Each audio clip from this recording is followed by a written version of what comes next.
18वीं लोकसभा के पहले सत्र के पहले दिन अखिलेश यादव ने जो जख्म बीजेपी को दिया, उसका दर्द बीजेपी को कम से कम 5 साल तक तो चैन नहीं लेने देगा।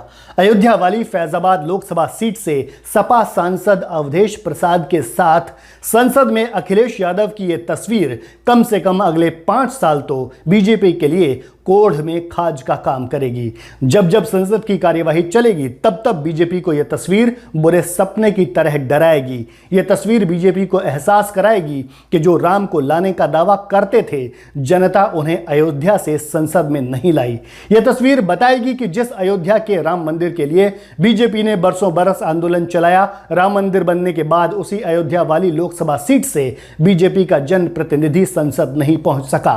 खुद को राम भक्त बताने वाले बीजेपी के लोगों को आने वाले कई बरस तक अपने आप से यह सवाल पूछना होगा कि क्या भगवान राम की मर्जी के बिना बीजेपी प्रत्याशी लल्लू सिंह की हार संभव थी।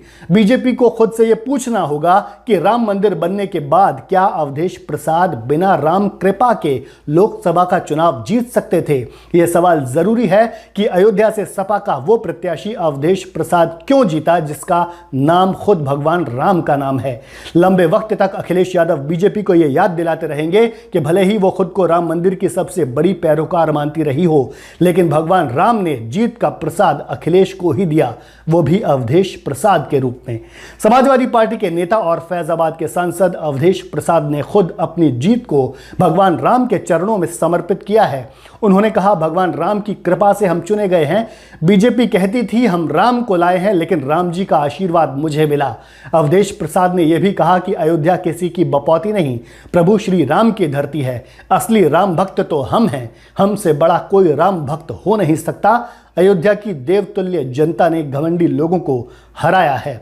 दिल्ली में अवधेश प्रसाद ने कहा कि मैं फैजाबाद के देवतुल्य मतदाताओं की उम्मीदों पर खरा उतरूंगा। हमारे एजेंडे अब तय होंगे, हमारे पास अयोध्या के लिए अच्छी योजनाएं हैं। उन्होंने कहा कि मर्यादा पुरुषोत्तम श्री राम की मर्यादाओं को अक्षुण्ण रखते हुए पूरे देश में उनकी मर्यादा को कायम करूंगा और वहां के देवतुल्य मतदाताओं की उम्मीदों पर खरा उतरूंगा। अवधेश प्रसाद के एक और बयान में उस वजह की भी झलक मिलती है जिसके चलते बीजेपी फैजाबाद का चुनाव हार गई।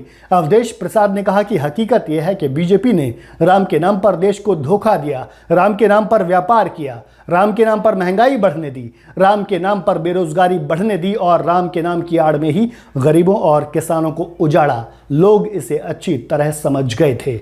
अब बीजेपी के पास कम से कम 2029 तक का समय है ये अच्छे से सोचने के लिए कि राम का आशीर्वाद उसके लल्लू को ना मिलकर सपा के अवधेश प्रसाद को क्यों मिला।